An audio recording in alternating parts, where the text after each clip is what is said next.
Obrigado a todos, queridas irmãs, queridos irmãos, que Jesus possa estar conosco nesse momento de reflexão, para que nós possamos obter um bom aproveitamento da nossa reflexão. Nós gostaríamos de começar a nossa explanação lembrando que lá no capítulo 3 do Evangelho segundo o Espiritismo, que trata das muitas moradas na casa do Pai, os Espíritos amigos se encarregaram de nos falar dos diferentes tipos de mundos que existem no universo criado por Deus. Então eles nos dizem que existem mundos primitivos, onde se dão as primeiras encarnações e reencarnações dos espíritos, vamos dizer assim, recém-criados ou recém-introduzidos na vida humana. Depois nós temos o mundo de prova e expiação, que nós o bem o conhecemos, porque é nele que nós vivemos a maior parte da nossa vida, onde ainda, infelizmente, o mal predomina em relação ao bem.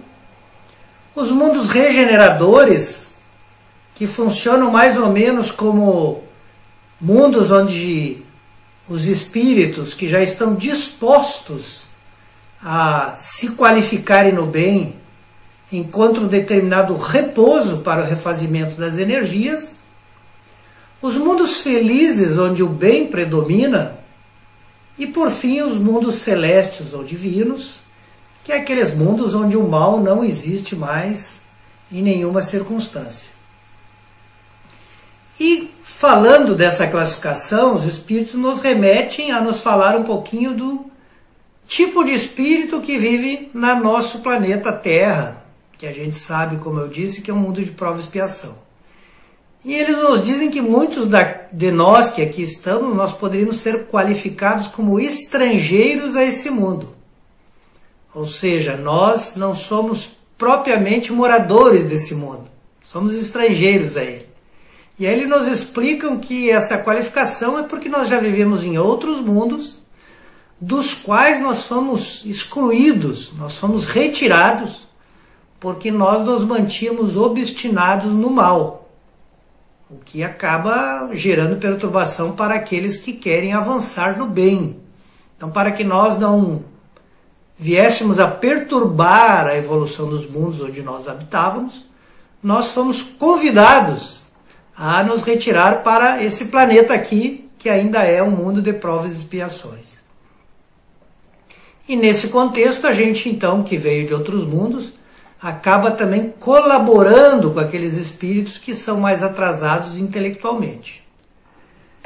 Falando exatamente dessa condição, Emmanuel escreve um livro, que é um dos livros mais antigos do Chico Xavier, que é o livro A Caminho da Luz, que eu recomendo e gosto muito de usar nas minhas explanações, porque acho que ele nos mostra muito do momento em que a gente vive hoje sobre a Terra. E lá nesse livro, o Emmanuel vai falar exatamente de um sol que nós aqui na Terra chamamos cabra ou capela, e que esse Sol está numa constelação que nós aqui na Terra chamamos de constelação do cocheiro. Constelação nós sabemos que é um conjunto de sóis, né? Um conjunto de estrelas, mas quando a gente se refere à estrela, toda estrela tem luminosidade, então ela é um Sol. Os planetas não são estrelas, porque eles não têm luz própria. Então esse Sol lá tem como o nosso Sol aqui uma pleiade de espíritos que gravitam em volta dele. E aí Emmanuel nos esclarece que dos mundos que gravitam em volta desse Sol de capela, ou esse Sol denominado capela, a maioria deles já se purificaram física e moralmente, ou seja, já não há mais predominância do mal.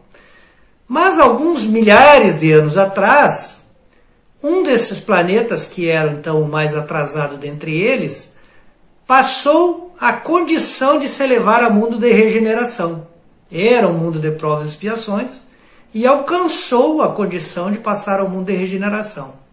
E como lá alguns espíritos se mantiveram no ímpeto, no desejo, com a vontade de permanecer no mal, eles então foram, como o Evangelho explana, né, convidados a se retirar, como nós talvez seja o nosso caso, convidados a se retirar do planeta para que o planeta pudesse passar a condição da regeneração. Porque aqueles que estavam sendo retirados é aqueles que atrapalhavam ou impediam que esse mundo se tornasse um mundo onde o bem predominasse. Então, alguns milhões de espíritos deste planeta, que tinha e tem seu movimento em volta de um sol que nós chamamos capela, foram então degradados, enviados, tornaram-se, né, imigrantes para o planeta Terra. E quando eles chegaram no planeta, foram recebidos por aquele que nós sabemos que é o governador do planeta Terra, aquele que é o espírito encarregado de governar os destinos desse orbe, que é Jesus Cristo. Então, há milhares de anos, quando eles chegaram aqui, foram recebidos por Cristo. E Cristo, então, consolou-os, né? Mostrando para eles o quanto de trabalho que existia aqui sobre a terra que eles poderiam realizar. E nessa ocasião, Jesus fez uma promessa a esses espíritos vindos de capela, né? Que mais tarde nós poderemos aí entender que basicamente estamos falando dessa raça que a gente transcreveu na Bíblia como a raça de Adão e Eva, né? A raça adâmica. Jesus fez uma promessa a eles e disse que ele estaria em algum momento reencarnado aqui para trazer os seus ensinamentos para esses habitantes que aqui estivessem reencarnados. E é exatamente por essa lembrança, por essa reminiscência da promessa do Cristo, é que nós vamos ver, não só na Bíblia, que é de tradição do povo judeu, mas em várias outras tradições de outros povos, nós vamos ver sempre essa menção à vinda do Messias, né? Obviamente, nos evangelhos e na Bíblia, esse conteúdo é ainda muito mais fácil para nós acessarmos, mas em outras culturas também nós vamos encontrar isso, como por exemplo, né? Na China nós encontraremos vários emissários de Jesus vindo e falando da vinda do Messias. Nos iniciados no Egito, aqueles que tinham acesso a um conhecimento mais aprofundado, todos eles tinham conhecimento de que veria esse Messias, né? Isso está em algumas profecias que eram dadas a esses iniciados. Na Pérsia também acontecia a mesma coisa.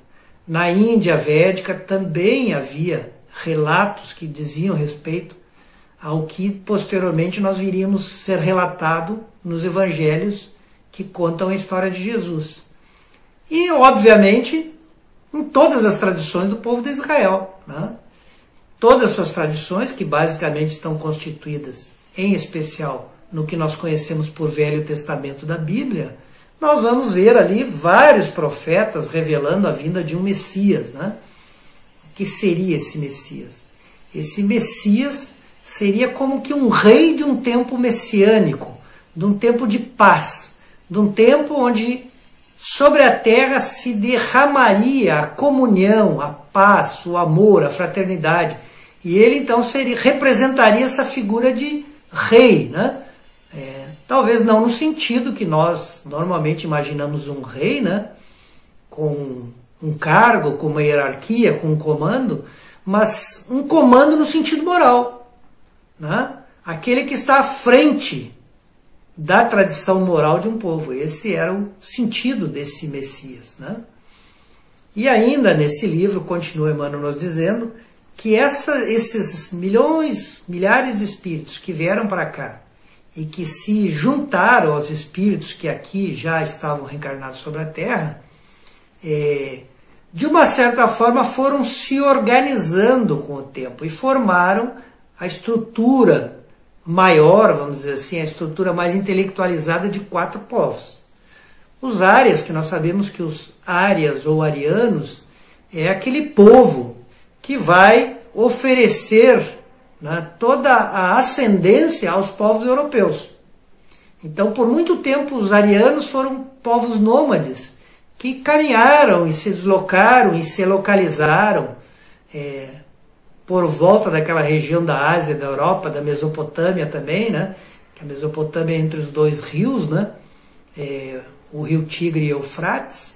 E essa quantidade de deslocamento, né, foi formando os diversos povos europeus que nós temos conhecimento hoje.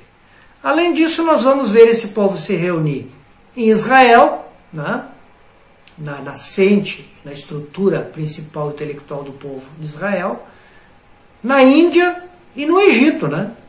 Sendo que Emmanuel ainda faz o comentário de que os egípcios foi dos espíritos que vieram para a Terra, os únicos que voltaram para a capela. É por isso que nós temos uma quebra em relação ao conhecimento do Egito, que num determinado momento ele se mostra um conhecimento intelectual que até hoje nós não conseguimos entender, e de repente o Egito perde toda essa significância e todo esse conhecimento. É porque os espíritos que tinham esse conhecimento retornaram à sua pátria espiritual lá nesse sistema solar de capela, né? Então, esse conhecimento todo deixou de estar disponível aqui no nosso planeta. Muito bem. Nos interessa em especial hoje, já que nós estamos falando da vinda de Jesus, nós entendemos melhor o que se passa com esse povo que se concentrou em Israel, né? Que se agrupou por essa semelhança de ideia, né? Basicamente a ideia que vai reunir esse povo é o monoteísmo, é a crença no Deus único, né? Isso está fundado nas tradições desse povo, né? Então, esse povo, por ter essa crença firme na existência de um Deus único, ele era aquele que se apresentava mais apto para receber o Messias. E também, diz Emmanuel, porque era o povo que tinha mais dificuldade de lidar com o seu orgulho. Então era o povo que também mais necessitava. E por isso Jesus faz essa opção de que a sua vinda seja feita naquilo que nós vamos chamar de árvore de Davi, né? Nós vamos aqui mostrar que essa vinda de Jesus está muito relacionado, né, a essa família de Davi, né? A descendência que ele tem em relação ao rei Davi. Então, se Israel era o mais crente no Deus único, também era esse povo que tinha essa ideia de vaidade exclusivista, né? De se sentir um grupo à parte, melhor que os outros, né? Então, por isso também, eles eram os mais necessitados. E Jesus sempre escolheu servir os mais necessitados, né? Quando ele diz que aos doentes que precisam de médico, ele já está nos levando a entender como é que funciona a sua justiça, né? Esse povo, inicialmente, ele foi chamado de povo hebreu. E por que isso? Por causa da língua que eles falavam, que nós conhecemos como a linguagem hebraica, né? Nós conhecemos como a língua hebraica. Então, no início, eles foram chamados povo hebreu, né? Porque falavam o hebraico. E também eles eram nômades de início, né? Viviam também nessa região que nós falamos em relação às áreas, que era a região mesopotâmica, e que está entre esses dois rios, porque eles conheciam a criação de gado, e então eles precisavam de água para que pudessem realizar as suas criações. Por volta de 2000 anos antes de Cristo, né, viveu entre esse povo um daqueles que nós vamos conhecer como o primeiro patriarca desse povo. E esse patriarca é exatamente Abraão. E nós vamos ver uma tradição nesse povo de uma comunicação com Deus, né? É claro que nós aqui podemos cogitar que, na verdade, essa comunicação era com os emissários de Deus. Com mais propriedade, nós diríamos com os emissários de Jesus, né? Que representa a vontade de Deus sobre a terra. E nessa comunicação, então, Abraão teve essa intuição, ou teve essa mensagem, né, vinda de emissários de Jesus, de que ele deveria procurar uma terra prometida. E foi assim que, nesse período, também esse povo hebreu se movimentou com buscando o que hoje nós conhecemos como a terra da Palestina, né? Posteriormente, muita fome, muita seca acabou levando esse mesmo povo para junto do Egito, né? Para as margens do rio Nilo que banhava o Egito, onde esse povo acabou, como nós todos sabemos, caindo exatamente na escravidão e foi libertado por Moisés. Nos interessa entender um pouquinho antes de Moisés os 3 patriarcas, né, desse povo.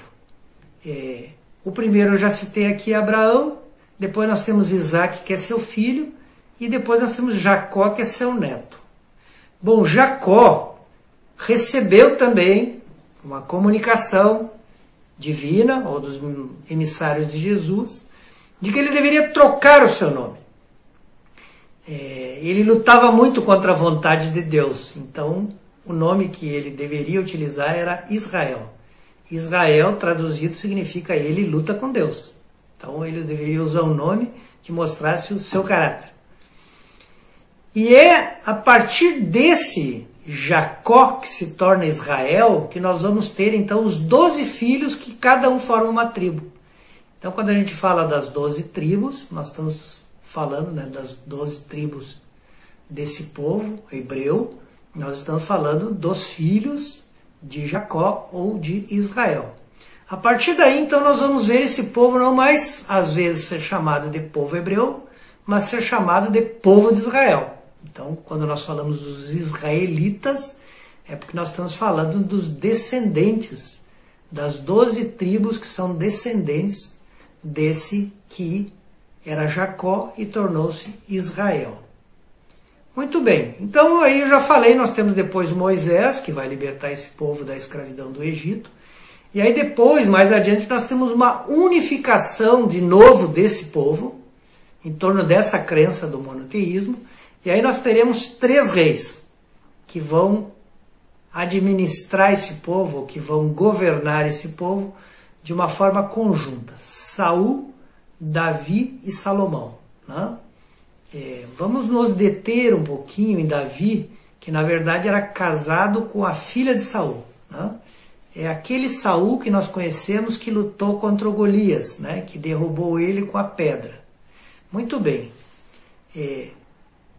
Tem um livro no Velho Testamento, que é o livro de Samuel, né? O livro 1 e 2, aqui nós vamos nos deter um pouquinho no livro 2. Esse livro 2, o segundo, né, livro de Samuel, ele conta a história desse povo de Israel a partir da morte de Saul, mas ele é mais concentrado em contar a história exatamente do reinado de Davi. E o ponto alto desse livro, que está lá no capítulo 7, é a profecia de Natã, que era um profeta que revelava para o rei Davi a vontade divina.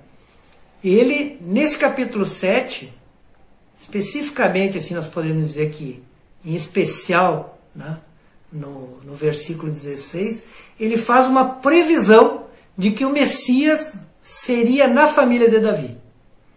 Então nós vamos perceber que aí já há uma profecia sobre a vinda de Jesus, né? Se nós tínhamos antes toda a tradição em vários povos dessa reminiscência da promessa que Jesus fez e desses emissários que vinham reforçavam essa promessa, aqui nós vamos encontrar em Natã revelando a Davi que não só viria o Messias, mas que esse Messias seria na sua família.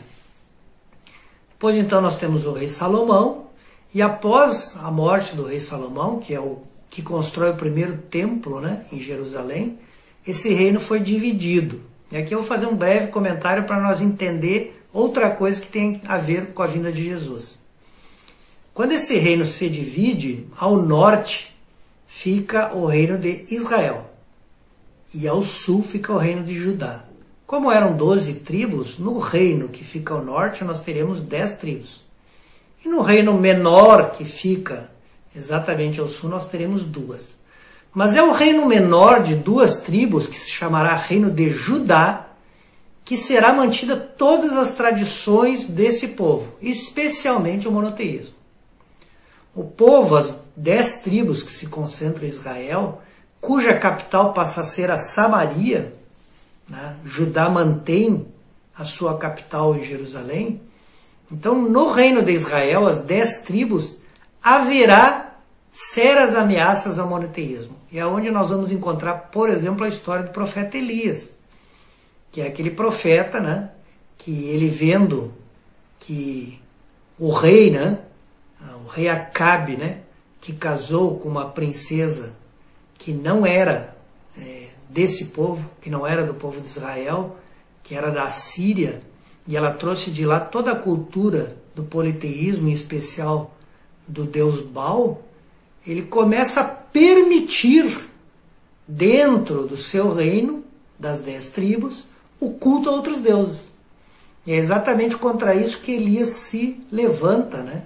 Inclusive fazendo uma profecia de que por 3 anos não choveria naquele local, né?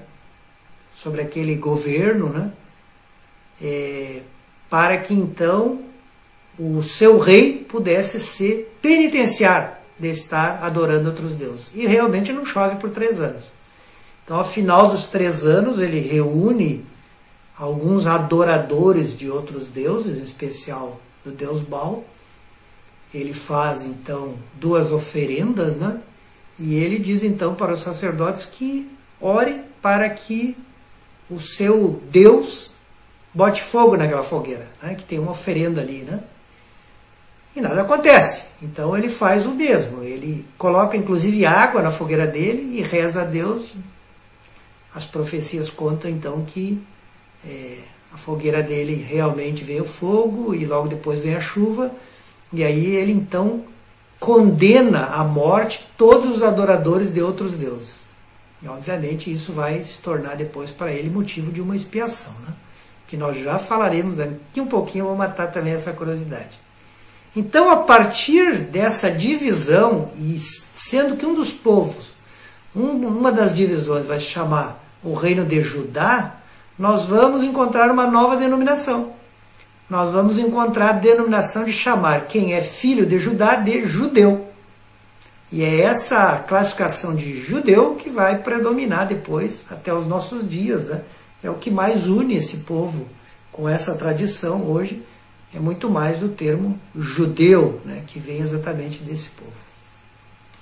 Então, esse Elias vai nos interessar, porque depois ele vai fazer um papel importante na vida de Jesus. Mas vamos falar de outros 2 profetas que anunciaram a vida de Jesus e que são importantes nós termos em mente. Primeiro, Isaías, né, 754 anos antes de Cristo, onde ele é o que mais descreve o Messias, né? E é o que é mais citado depois no Novo Testamento pelos evangelistas para dizer que as profecias realmente aconteceram, né? Então, nós teremos aqui várias citações que Isaías fez e que depois, no Novo Testamento, onde se fala que tem mais de 400 referências ao apóstolo Isaías, os evangelistas vão dizer, Isaías tinha feito a profecia da vinda do Messias e ela se cumpriu. Qual o propósito do evangelista de construir essa linha de raciocínio? O propósito é exatamente você demonstrar que Jesus é o Messias. Por quê? Porque ao tempo de Jesus se cumpriram as profecias.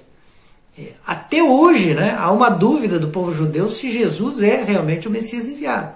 Eles ainda aguardam o Messias. Então o objetivo do evangelista foi exatamente dizer, olha, existia profecia e ao tempo de Jesus ela se cumpriu. Então sim, esse é o Messias, né? Para nós espíritas não existe dúvida de que Jesus é o Messias, né? Mas para alguns povos ainda existe essa dúvida, né? Mesmo o povo islâmico não dá essa significância a Jesus que nós espíritas oferecemos. E outro, então, que é importante, além de Isaías, é Zacarias, que também anunciou várias vezes a vinda de Jesus, né? E que também teve as confirmações das suas profecias depois pelos evangelistas. Então, por exemplo, vou citar alguns exemplos para nós entender a linha de raciocínio. Zacarias, no seu capítulo 9, versículo 9, ele diz que Jesus entraria em Jerusalém montado em um jumento. Nós conhecemos essa história, que Jesus entrou na sua última entrada triunfal em Jerusalém, foi em cima de um jumento. Lucas confirma isso para nós, lá se a gente lê o Evangelho de Lucas. Zacarias também previu a traição de Jesus por 30 moedas de prata. Então, também essa profecia se cumpriu. Zacarias também previu que Jesus morreria em Jerusalém. E Zacarias também prevê que após a morte de Jesus, os discípulos fugiriam de Jerusalém. Então, tudo isso está confirmado no Novo Testamento, que Zacarias, lá atrás, 500 anos antes de Cristo, disse que isso ia acontecer ao tempo do Messias. E isso, de fato, acontece ao tempo de Jesus. Então, quando a gente fica com dúvida, por que Jesus mandou os apóstolos, fossem num vilarejo buscar uma jumentinha para ele entrar em Jerusalém? Porque ele tinha essa preocupação de confirmar a profecia para que não ficasse dúvida que ele era o Messias.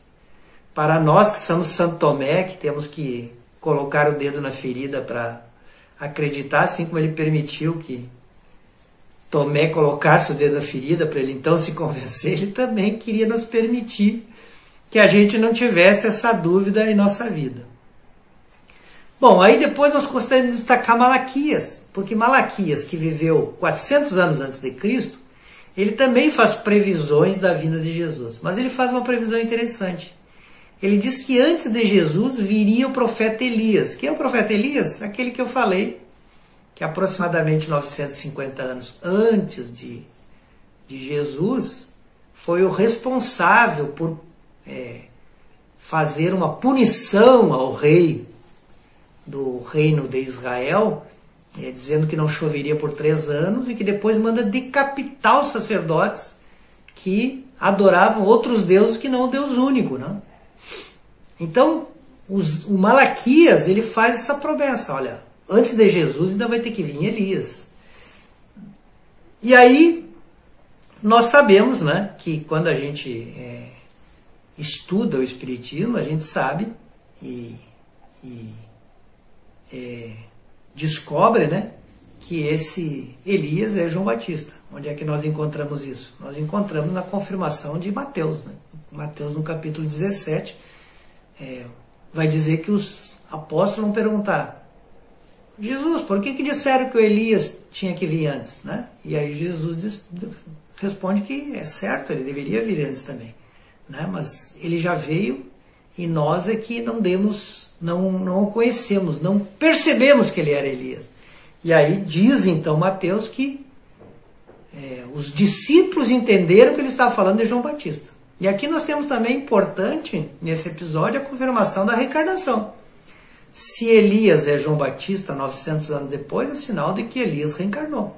Reencarnou num outro corpo, para uma outra missão, que foi ser o precursor, aquele que preparava o povo para a vinda de Jesus. Então nós temos a confirmação da profecia de Malaquias, mas nós temos também a confirmação da reencarnação, porque nós temos aqui, segundo os evangelistas e segundo a resposta de Jesus, a confirmação de que Elias reencarnou como João Batista. Então essa confirmação nos interessa. E para aqueles que querem ainda mais dados, nós podemos ver em Lucas, que quando Lucas fala do anúncio do anjo Gabriel para o pai do João Batista, de que iria nascer uma criança, porque nós lembramos da história que a mãe de João Batista era muito velha e já achavam que não poderia mais ter filhos, Então veio o anjo Gabriel e anuncia, não, a criança vai nascer. E ele fala, quando ele fala para Zacarias que essa criança vai nascer, ele diz que essa criança irá adiante com o espírito e a virtude de Elias. Então, mais uma confirmação de que aquele espírito vinha para cumprir essa missão que estava destinada a Elias, porque ele era, de fato, Elias. Muito bem. Quando nós percebemos e começamos a examinar o próprio nascimento de Jesus, a gente vê umas coisas interessantes. Uma interessante. José era descendente da descendência do rei Davi. Isso é confirmado, inclusive, por Mateus, quando ele começa a escrever o seu evangelho, porque ele cita as 42 gerações que tem antes de Jesus, que demonstram que a árvore genealógica de Jesus começa em Davi. Ele faz questão dessa citação, né? Então é a introdução do Evangelho de Mateus, essa demonstração de que Jesus é descendente de Davi. Outra coisa muito interessante, havia também profecias de que Jesus nasceria na cidade onde Davi nasceu. Davi era de Belém. Então por que foi necessário, né, que fosse lá o José e a Maria fazer o censo lá em Belém para confirmar a profecia? Para que a gente não tivesse dúvida de que Jesus é o Messias prometido. É aquele que quando nós éramos, ou quando alguns de nós éramos, recém-chegados lá do sistema de capela, recebemos a promessa que ele estaria conosco. É as confirmações, as pegadas de que ele está cumprindo conosco a promessa que ele nos fez. Isso é muito interessante. E aí agora, algumas pessoas dizem que Jesus volta, uma nova vinda de Jesus. Eu também queria me debruçar sobre esse raciocínio, para aquelas pessoas que ainda têm dificuldade de entender o momento que a gente está passando, porque algumas pessoas interpretam Mateus, no capítulo 25, quando ele diz que o Filho do Homem, quando o Filho do Homem vier, né, ele separará uns dos outros, os bodes das ovelhas. Lembram que lá ele vai dizer, você me serviu, você me deu onde dormir, né, você me saciou minha sede. E aí as pessoas dizem, mas como? Eu não fiz isso pelo Senhor. Não, mas quando fizeste a qualquer um que necessitava, fizeste a mim. Então isso está no capítulo 25. Então algumas pessoas se pegam ao texto e dizem, olha, Mateus diz que Jesus vai vir de novo. O Filho do Homem é Jesus. Então ele vai vir de novo, para separar os bodes e as ovelhas, né? Os bons dos maus, né? É uma linguagem simbólica. Mas deixam de ler João, porque João também no seu capítulo 14 vai nos revelar sobre essa nova vinda, né? Sobre esse novo Consolador que Jesus está prometendo. E esse novo Consolador, na visão que João deixou revelada e escrita, ele fala que Jesus, na verdade, prometeu um outro Consolador que ficaria conosco, o Espírito de verdade. Que nós espíritas acreditamos que é aquele que presidiu, né, é o mentor espiritual de Allan Kardec, o Espírito de verdade. Tanto é que Kardec, lá em Obras Póstumas, vai inclusive descrever os momentos em que ele conversou através de um médium com o Espírito de verdade. Então, necessariamente, esta vinda de Jesus não precisava ser exatamente igual a outra vinda. Esse é o ponto. E quem é o Espírito de verdade, né? Quando nós lemos, por exemplo, o capítulo 6 do nosso Evangelho, que é o Cristo Consolador, a gente vê algumas comunicações do Espírito de verdade. E tem outras também durante a codificação. Mas eu vou chamar atenção para essa especialmente, porque ela fala fundo no meu coração. Onde o Espírito da Verdade fala as seguintes palavras: venho como outrora aos transviados filhos de Israel, trazer-vos a verdade e dissipar as trevas.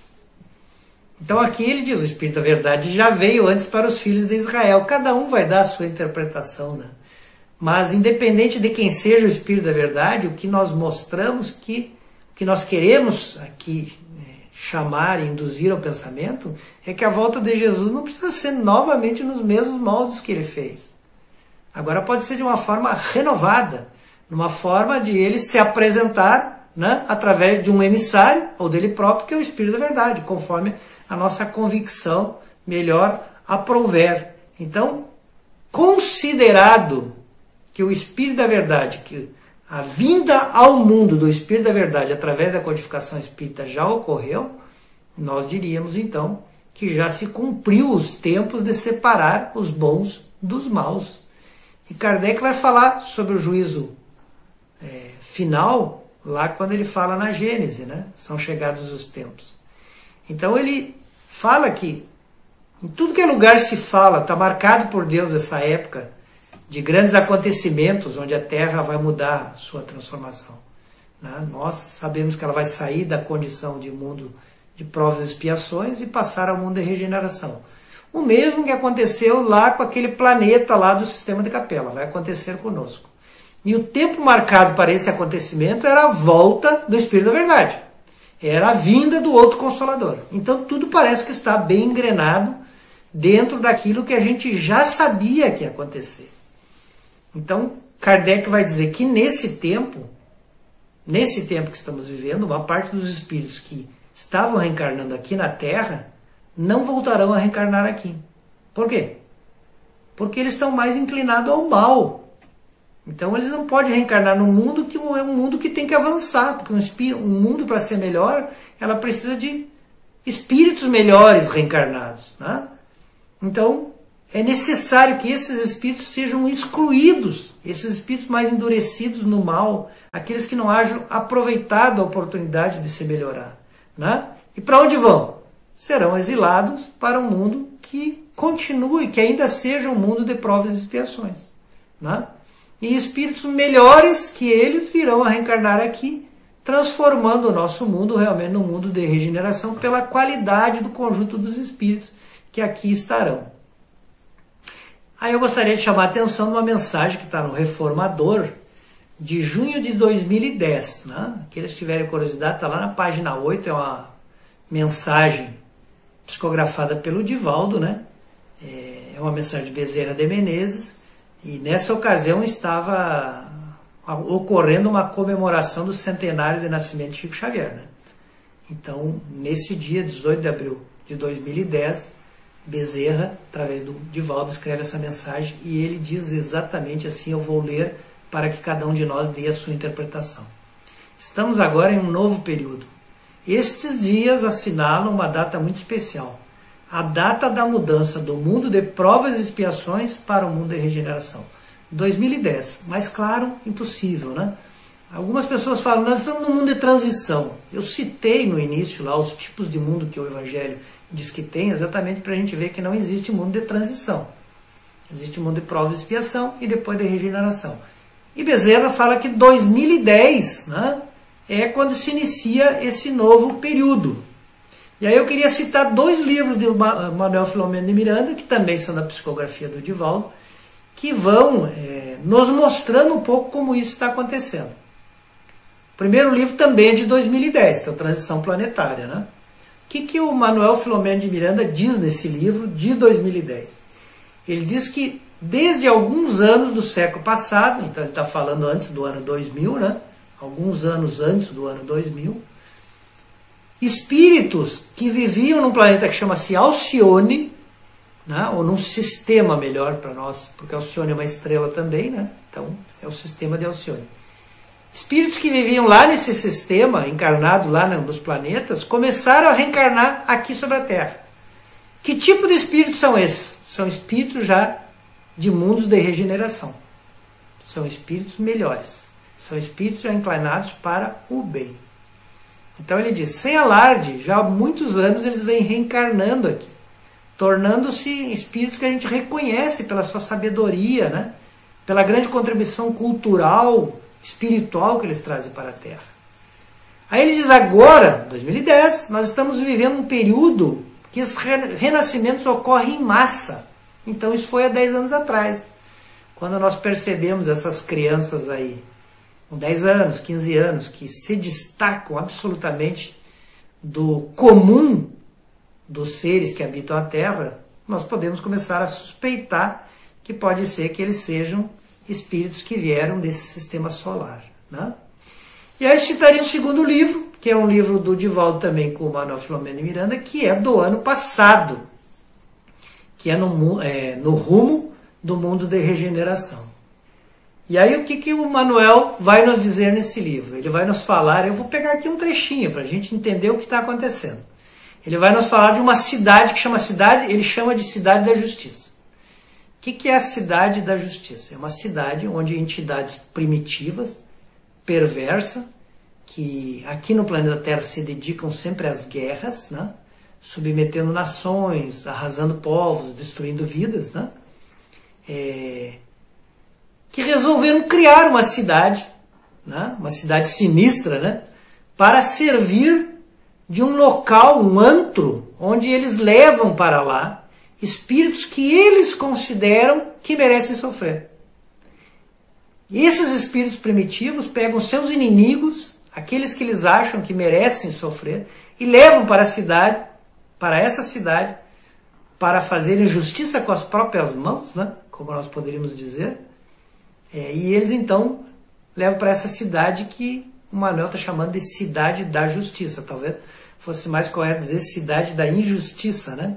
Porque não se faz justiça com as próprias mãos.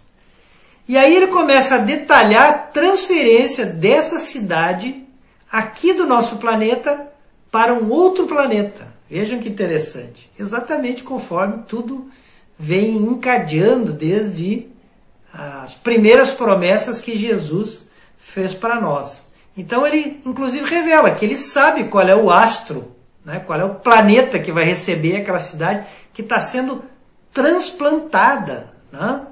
E aí ele começa a nos informar sobre os diálogos que se traçam entre engenheiros e equipes de como fazer isso, né? Então, sobre isso, ele fala que os engenheiros estão lá, por ser uma área muito grande, né? Eles estão lá fazendo cálculos matemáticos que exigem muita habilidade para ver como é que vão fazer essa transferência. E daí os engenheiros dizendo que eles vão utilizar aparelhos tipo gruas, né? Nós sabemos que a grua é um equipamento que tem aqui sobre a Terra, que a gente conhece, né? Equipamentos como guindastes e outros que foram desenhados exatamente para esse propósito, para fazer a transferência dessa cidade que é no plano espiritual, que é feita de matéria etérea, né? E que vai ser transferida para um novo planeta, né? E que exige que todos os trabalhadores sejam treinados para fazer essa obra de engenharia. Olha que coisa linda, né? Então ele diz que foi definido o dia 13 de maio de 2020 para se iniciar essa grande obra. E ele fala exatamente que essa obra é feita se cortando os pedaços da cidade e levando aos pedaços. Inclusive ele cita uma obra que nós tivemos aqui no nosso planeta, né? Na esfera física, né? Que foi uma obra de realocação de um templo egípcio, que é o templo de Abidu Simbel, né? Então, lá no sul do Egito, eles fizeram uma represa para construir uma hidrelétrica, né? E essa represa, ela ia inundar esse templo, que é lindo, é um templo do tempo dos egípcios. Então, para que ele não ficasse submerso, na época, organismos internacionais e diversos países colaboraram para tirar esse templo de um lugar e levar para outro, onde não sofresse a inundação. E essa obra foi feita exatamente assim. Os engenheiros cortaram os pedaços dos monumentos, levaram esses monumentos para outro lugar e inclusive depois construíram uma montanha, que é feita de alicerces de metais, né? Construíram uma montanha similar à montanha onde a obra era originalmente. Então quem visita hoje o Egito, vê essa obra que é considerada uma das mais bonitas que se tem para ver lá da cultura egípcia, e alguns nem sabem que ela foi transferida de lugar. E por fim, ele também nos informa que os espíritos que estão vivendo nessa cidade, que é a cidade da justiça, né, no plano espiritual, eles nem vão se dar conta dessa transferência. Porque eles estão tão alucinados que eles então não conseguem perceber que estão sendo transferidos, porque eles estão ali vivendo aquela perturbação ao qual foram submetidos. Claro que isso vai acontecer exatamente com espíritos inclinados ao mal. De tudo isso, o que nós cumpre dizer é: Jesus está cuidando de nós. Assim como ele recebeu esse contingente de espíritos que vieram lá de Capela, ele não nos abandonará. Mesmo que a gente venha a habitar outro mundo fora da Terra, ele está cuidando de nós. Os emissários de Deus estão cuidando de nós. Não há motivo para nós nos desesperarmos ou imaginarmos que está acontecendo alguma coisa que não estava programada. Nós aqui tivemos a oportunidade de ver as profecias 1000 anos antes, já prevendo o que aconteceria conosco. A providência divina é sábia, ela é prudente, ela é justa e ela é boa. Então não há no que nós assustarmos. E quando a gente vê o final dos tempos, né, tão anunciado, que nós já deveríamos ter nos preparado para ele, às vezes a gente somos pegados de surpresa e nos deixamos, em algum momento, balançar pela dúvida. Que tenhamos fé. Deus está conosco e Deus está sempre fazendo o que é melhor para nós. Que Jesus continue nos abençoando, que assim seja. O programa Vinha Espírita é exibido no canal Liberdade Solidária, sempre aos domingos, no horário das 20 horas. Se você gostou de algum dos nossos vídeos, não esqueça de deixar o seu like.